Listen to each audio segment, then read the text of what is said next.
जिम्मेदारी का दूसरा नाम न्यूज नेटवर्क। सरकारी तंत्र की बेरुखी से मौत की कगार पर पहुंचा बच्चा, खून की जरूरत पर बिक जाती हैं घर में पली हुई बकरियां। एक और सरकारी तंत्र आम आदमी के बेहतर स्वास्थ्य सुविधाओं के दावे करता है, परंतु दूसरी ओर एक पीड़ित बच्चे का पिता इन सभी दावों को झुठलाते हुए अपने बेटे की जिंदगी की गुहार लगा रहा है। परंतु कई बार आवेदन निवेदन के बाद भी प्रशासनिक अधिकारियों ने इनकी सुध नहीं ली है। पिता लगभग 12 साल से अपने बेटे के इलाज के लिए सरकारी दफ्तरों की खाक छान रहा है। पूरा मामला नर्मदापुरम जिले की सिवनी मालवा तहसील के ग्राम झाड़बीड़ा के रहने वाले गुलाब सिंह धुर्वे का है, जिनका 16 वर्षीय पुत्र विवेक धुर्वे थैलेसीमिया नामक बीमारी से पीड़ित है। गुलाब सिंह के घर में उनकी पत्नी गीताबाई और 2 बच्चे विवेक और अभिषेक धुर्वे हैं, जिनकी जीविका का साधन घर में पली हुई बकरियां हैं। जब भी विवेक को खून की जरूरत पड़ती है, पिता एक बकरी बेचकर बेटे के लिए खून का इंतजाम करता है। यह सिलसिला काफी समय से चलता आ रहा है, पर अभी तक किसी ने भी इस परिवार की सुध नहीं ली है। अगर 2008 में ही सरकारी तंत्र अपनी कुंभकर्ण की नींद से जाग जाता तो इस गरीब और बेबसी को समझ पाता, तो आज विवेक भी और बच्चों जैसा स्वस्थ होता। डॉक्टरों के मुताबिक थैलेसीमिया के मरीज को जीवन भर ब्लड सपोर्ट की जरूरत होती है। इस बीमारी में पीड़ित को औसतन 2 यूनिट ब्लड की आवश्यकता होती है। पिता ने बताया कि जब मुझे और मेरी पत्नी को यह जानकारी मिली तो हमें बहुत धक्का लगा। हम मजदूरी करके अपना जीवन यापन करते हैं, समझ में नहीं आ रहा कि कैसे बच्चे का इलाज करा पाएंगे, कैसे करेंगे हम इतने सारे पैसों को खर्च। डॉक्टर ने बोन मैरो ट्रांसप्लांट के लिए कहा है और इससे मेरा बच्चा ठीक हो जाएगा, लेकिन ऑपरेशन में 10 लाख रुपए का खर्च आएगा। उन्होंने बताया कि वे मजदूरी के साथ साथ बकरी बेचकर अपना गुजारा चलाते हैं। उनकी पहुंच इतनी भी नहीं है कि स्थानीय विधायक या अन्य नेताओं की मदद मांग सके या उन तक पहुंच सके। उन्होंने जनप्रतिनिधियों सहित जनता से मदद की अपील करते हुए कहा है कि अगर बड़ी संख्या में लोग छोटी छोटी मदद करेंगे तो उससे उनके बच्चे की जिंदगी बचाने में मदद मिलेगी।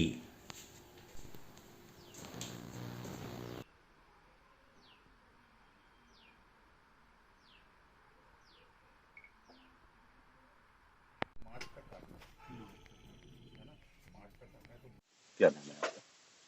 जी, गुलाब धरवे। क्या है बच्चे की समस्या? क्या सिकल सेल एनीमिया की बीमारी है सर। क्या होता है? ये बहुत कम लोगों में होती है।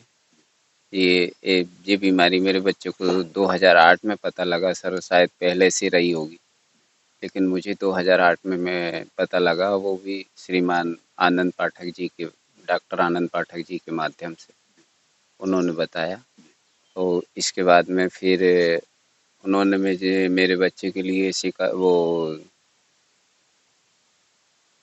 CMC बेलूर भी भिजवाया था तमिलनाडु, लेकिन अधिकारियों ने नहीं लेके गए, वहाँ से रिटर्न वापस ले आए इटारसी से। क्यों नहीं? सर बोले कि रिजर्वेशन कंफर्म नहीं हुआ, वेटिंग में है, इसलिए ऐसा बोल के और मेरे को ले आए। तब से लेके 2008 से लेके अभी तक सर कोई ना तो लेके गए वो, और ना ही मेरी कोई सुनवाई हुई। तभी से मैं अपने बच्चे की बीमारी को लेकर बहुत परेशान हूँ सर। कैसे कैसे करती हो? कैसे करते सर मैं इसी बीमारी के चक्कर में मैं बकरी पाल रखी है, बस वो बकरी का धंधा ही मेरा सब कुछ है सर। जब भी ज़रूरत पड़ती है मेरे बच्चे को, तो हर 2 महीने में 3 महीने में ज़रूरत पड़ती है, तो मैं बकरी बेच देता हूँ सर और इलाज करवाने जाता हूँ होशंगाबाद वाले कभी। कितनी कीमत है पूरी बकरी की? कितने में बिक जाती सर कभी 3000 में बिक जाती है, कोई 4000 में बिक जाती है, बस इतने से आगे तो बकरी बिकती नहीं। तो कभी 1 कभी 2 बकरी बेचना पड़ता है सर। है? 2008 से लेकर अब तक प्रशासनिक से कोई मदद कोई मदद नहीं सर, 1 रुपए की 1 पैसे की मदद नहीं मिली, कुछ भी नहीं हुआ। मैं हालांकि मैं गया सब दूर, आवेदन भी दिए, कलेक्टर साहब को भी दिए। कलेक्टर साहब ने तो सुनवाई की थी सर, लेकिन ये महिला बाल विभाग वाले अधिकारियों ने मेरे साथ धोखा किया। एक योगेश साहू, प्रवीण साहू है, भोपाल हबीबगंज से, तो उन्होंने भी सर मेरे को कलेक्टर साहब ने भिजवाया था दिल्ली, तो लेके तो गए वो, लेकिन मदद कुछ नहीं की। और तो और मेरे को 1 महीने की दवाई गोली तक नहीं दिलवाई सर, और ना ही मुझे वो डॉक्यूमेंट भी नहीं दिए जिससे कि मैं किसी दूसरे डॉक्टर को दिखाऊं, बताऊं। भोपाल आयुष्मान कार्ड से कोई मदद आयुष्मान से भी कोई मदद नहीं मिली सर मुझे, बिल्कुल 1 रुपए की। है आपके पास आयुष्मान कार्ड? जी, आयुष्मान है, दीनदयाल है, श्रम कार्ड है, सारे कार्ड हैं मेरे पास में, राशन कार्ड है, बीपीएल, लेकिन कभी कोई प्रकार की मदद नहीं मिली सर मुझे। अभी हर 2 महीने में आप ब्लड करवाते हो। जी सर, बस ये बकरी बेच के ही करता हूँ सर। वो एक बार में कम से कम नहीं तो 5-6 हज़ार रुपये खर्चा हो जाता है।